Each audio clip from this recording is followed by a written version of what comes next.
It is number 592 in our hymnals, which is a long one because this was written in the 19th century when people loved to sit in church for hours on end. And so this is one of those great and eloquent speeches of Channing's that founded the Unitarian movement in the United States. I'm not going to do it justice because I'm no William Ellery Channing, but we'll try anyway. You can all do the italicized text on number 592, and I'll do the non-indented text. I call that mind free, which masters the senses, which recognizes its own reality and greatness.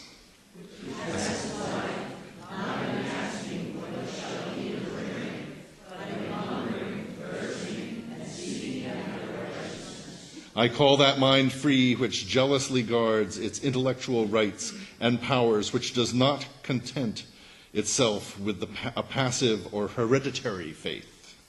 Which opens itself to light whensoever it may come, which receives in truth as an angel from heaven. I call that mind free, which is not passively framed by outward circumstances and is not the creature of accidental impulse. Which discovers everywhere the radiance and interest of the infinite spirit, and in them finds self to its own spiritual enlargement. I call that mind free, which protects itself against the usurpations of society, and which does not cower to human opinion. Which refuses to make slave or tool of any man or authority, and guards its empire over itself as though it were the empire of the world. I call that mind free, which resists the bondage of habit, which does not mechanically copy the past, nor live on its old virtues. What positions for you and higher emanation of consciousness, and rejoices to pour itself forth in fresh and higher exertions. I call that mind free, which sets no bounds to its love, which, wherever they are seen, delights in virtue and sympathizes with suffering. Which recognizes all human beings, the image of God and the righteous God's children, and offers itself up as a living sacrifice to the cause of humankind. I call that mind free, which has cast off all fear but that of wrongdoing, and which no menace or peril can enthrall. Calm in the midst of tumults, and possesses itself, though all else is lost. It's like a sermon in itself, isn't it?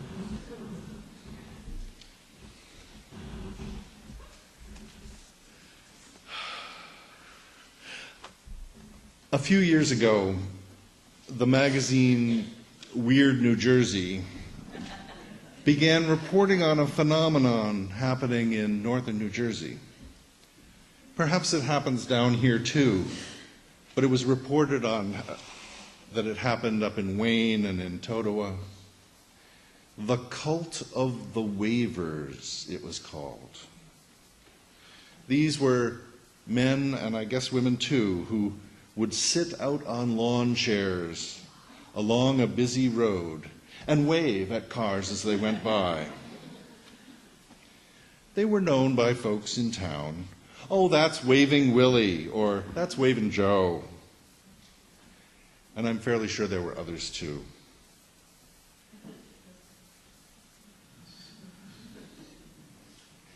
They'd wave. Just to say hi, they'd wave to anybody. In one article, Weird New Jersey describes how after 40 years of waving along U.S. Route 206, the northern end of Route 206, one day Willie's chair was empty. Then that night it had some balloons on it. and soon the empty chair became a sort of a shrine. Maybe not as elegant as Princess Di's or John Lennon's, but flowers and even a Christmas tree appeared around Willie's empty chair. The local radio station announced his death, and the community mourned. As the magazine reported, it's nice to know that even the simplest people in life make the biggest impacts. Wave on, Willie. Now, my favorite quote, as you may have noticed, is by Dr. Howard Thurman. He said, or at least was reported as saying, "Don't ask what the world needs. Ask instead what makes you come alive. And then go do that, because what the world needs is people who have come alive."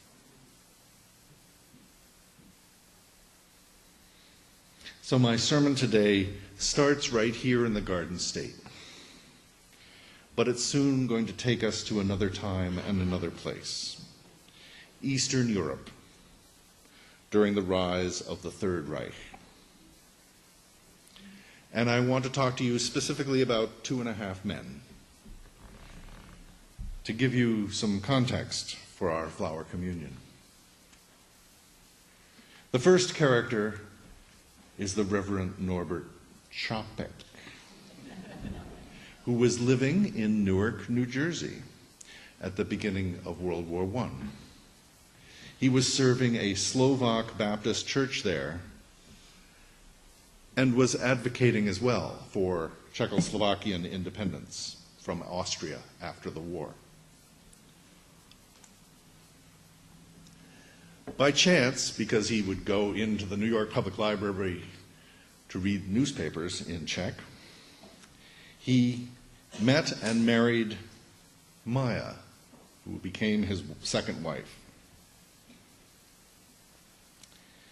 And thanks to their children, they discovered Unitarianism in the RE, or Religious Education Program, in Orange, New Jersey. Norbert became a Unitarian minister, and he returned to the newly independent Czechoslovakia in 1922. It was 1923 when the Prague Unitarian congregation he founded first celebrated the Flower Communion. Along with their new nation and their new faith, he decided that a new symbol was needed. The cross had long been a symbol of oppression. And after considering the chalice, which would later be picked up by the Unitarian Service Committee, he settled on the sunflower and the sun, indicating the human relationship with the holy, which he called Mother God, Father God. In the Flower Communion, the contribution of one's flower into a common vase symbolized the sharing of oneself in community. And the taking of a flower without knowing who had placed it there was the symbol of the gifts we receive from community, even if we do not know who mowed the grass, who made the coffee. Actually, I added the last two things there, but you get the idea. Soon, the Prague Church was the largest Unitarian church in the world. It had several thousand members. It was a megachurch by any estimation. Chopek's philosophy was a joyous one. To quote from a book he published after Hitler had risen to power, people can choose their own moods and direct their own feelings. And he said that they should, above all, try everything with humor.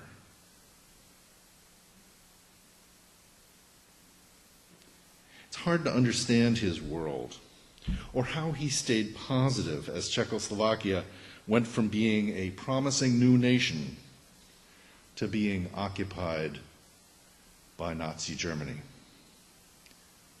But he did.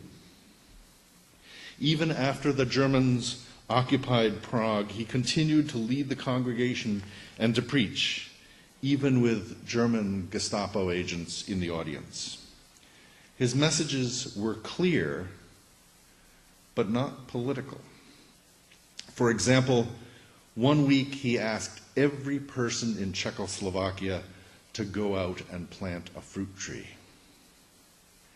knowing that it would be many, many years before they would bear fruit.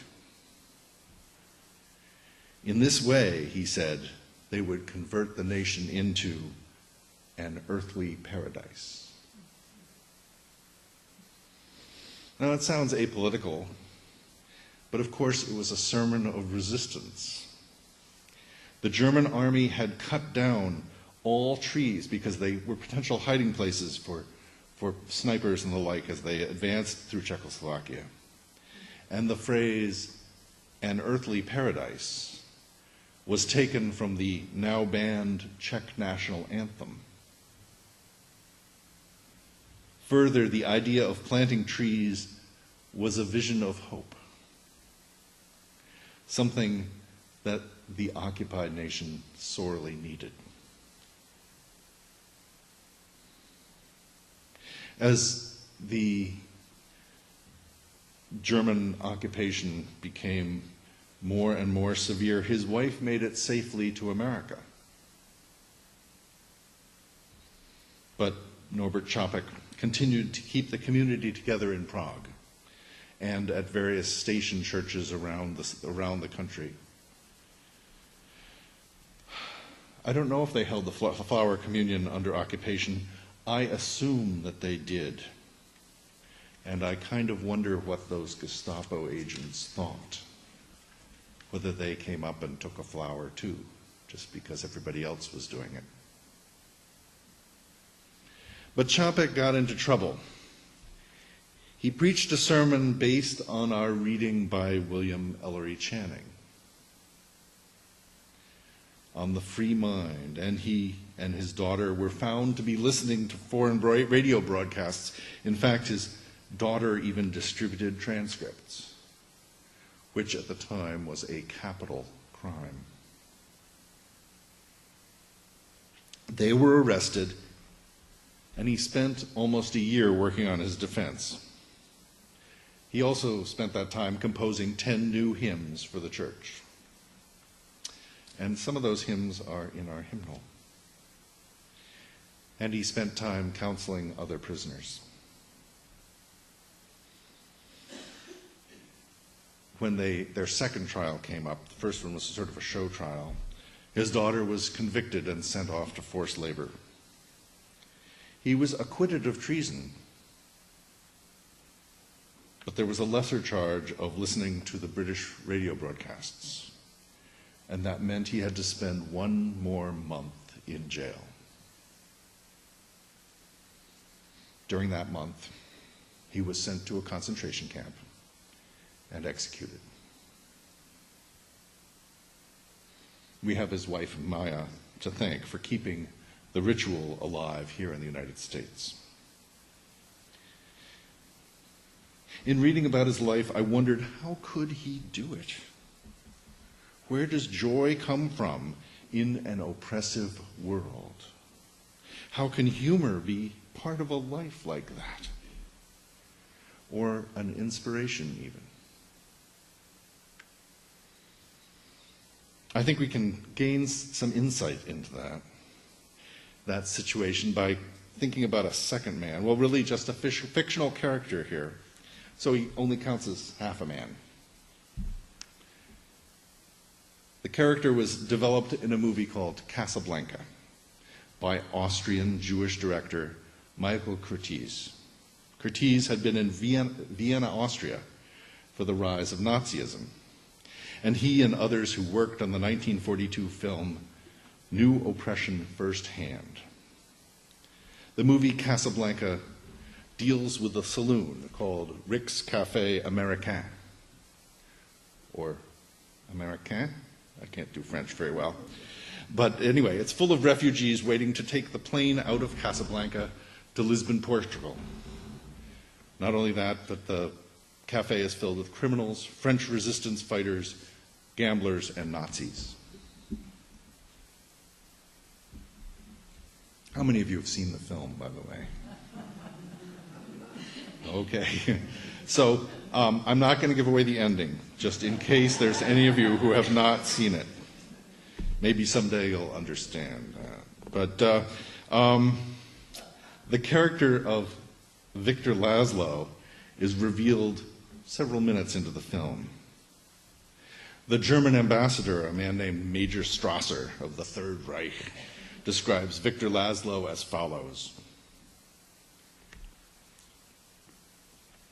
Victor Laszlo published the foulest lies in the Prague newspapers until the very day we marched in. And even after that, he continued to print scandal sheets in the cellar. 3 times he slipped through our fingers. In Paris, he continued his activities. We intend not to let it happen again. Because everyone comes to Rick's, eventually Victor Laszlo and Major Strasser met. Strasser asked his nationality, and Laszlo replied, I am a Czechoslovakian. Strasser says, you were a Czechoslovakian, now you are a subject of the German Reich. I've never accepted that privilege. And then later he says, I was in a German concentration camp for a year. That is privilege enough for a lifetime. In the scenes that follow, we see what Victor Laszlo can do. In Rick's saloon, a group of German officers are loudly singing Die Wacht am Rhein, a militaristic-sounding German patriotic tune, as the French and international customers, not wanting to make a scene, are staring down at their drinks. But Laszlo boldly marches over to the club's band and demands that they play the French national anthem, La Marseillaise. And soon the entire room is on its feet, belting out that stirring anthem to democracy, a simple act which turned the mood in the bar from oppression to joy, and perhaps from despair to hope. Later in the movie, Rick, played by Humphrey Bogart, is talking privately with Victor Laszlo. Rick asks, don't you sometimes wonder if it's worth all this? I mean, what you're fighting for? And Laszlo answers, we might as well question why we breathe. If we stop breathing, we will die. If we stop fighting our enemies, the world will die. What of it? Then it'll be out of its misery. You know how you sound, Mr. Airplane? You sound like a man who's trying to convince himself of something he doesn't believe in his heart. We all have a destiny, each of us, for good or for evil. And the rest of the movie is actually about destiny taking a hand in their fates. The parallels were kind of interesting when I started reading about Čapek. Norbert Čapek was a short man, and Victor Laszlo was tall and very handsome. But they both married foreign women who were much younger than they were. They both worked in Prague and were fierce Czechoslovakian nationalists, continuing their work even after the Germans came. They were both in concentration camps and wanted by the Nazis. And I didn't realize this until last night. They both used a national anthem to boost the spirit of hope in a nation under occupation. And this should be obvious. They both lived lives full of meaning and purpose. Norbert Čapek's very real, very joyous, and very tragic life gives me a different feeling about the fictional character, Victor Laszlo, his motivations and his values. We'll never know if director Michael Curtiz ever met Reverend Čapek, and knew anything about Czechoslovakian Unitarianism. So the third man, if you will, from this era was, like Microcrates, a Jewish professional from Vienna. Unlike the film director, though, Viktor Frankl did not escape to Hollywood or anywhere in the USA. Instead, he was sent to a concentration camp along with the entire remaining Jewish population of Vienna. Viktor Frankl was a doctor and a psychiatrist, and he spent the war in forced labor and also working as a physician and therapist for those suffering with him. He had a weekly lecture that he gave in the concentration camp on his view of psychiatry. He survived the war and came to the United States, where he developed a school of psychotherapy called logotherapy, based on his understanding, similar to Norbert Čapek's, that each of us has the power to decide how they react, even in situations where they have no control on external events at all. And our opening words were, between stimulus and response, there is a space. In that space is our power to choose our response. In our response lies our growth and our freedom. Dr. Frankl's book, Man's Search for Meaning, is a wonderful and inspiring read. I only want to lift up one small piece from it, his observation that every person has a search, the search for their life's meaning as a vital part of themselves. It's not something peripheral, it's a vital part, the search for meaning. Just as plants want to flower, so people want to have meaning in their lives. And every one is unique. When you take a flower today, I invite you to think about how that flower's person may be working on finding meaning in their life. And I invite you to think about how your actions can further the attainment of that person's goals, even though you don't know who that person is.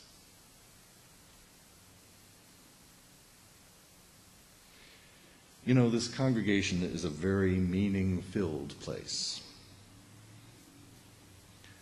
We as a group didn't talk about our love for the earth. We've shown our love in a dozen different ways. And we don't talk about our children needing some critical thinking skills. We foster it through our religious education programs. And we can do more. Boldly ask the question to yourself, what makes you come alive? What makes you come alive?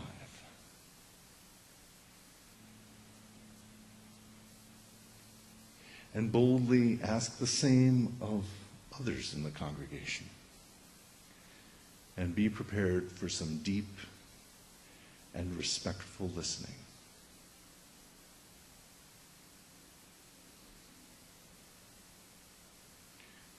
When there's work to do we do it in a meaningful way? Do we enjoy the moment where we are, even if we're being bit by gnats in the lawnmower, going around making noise? Can we concentrate on the means in addition to the end? And can we be aware how simple acts equivalent to the wave of Waving Willie, can inspire feelings of love and kinship, making life a celebration. Like each flower, each life is unique. And like this arrangement, our community can never again be as it is today.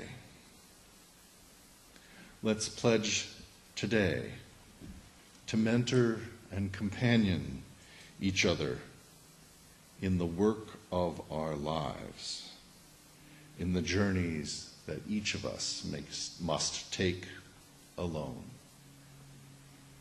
Amen.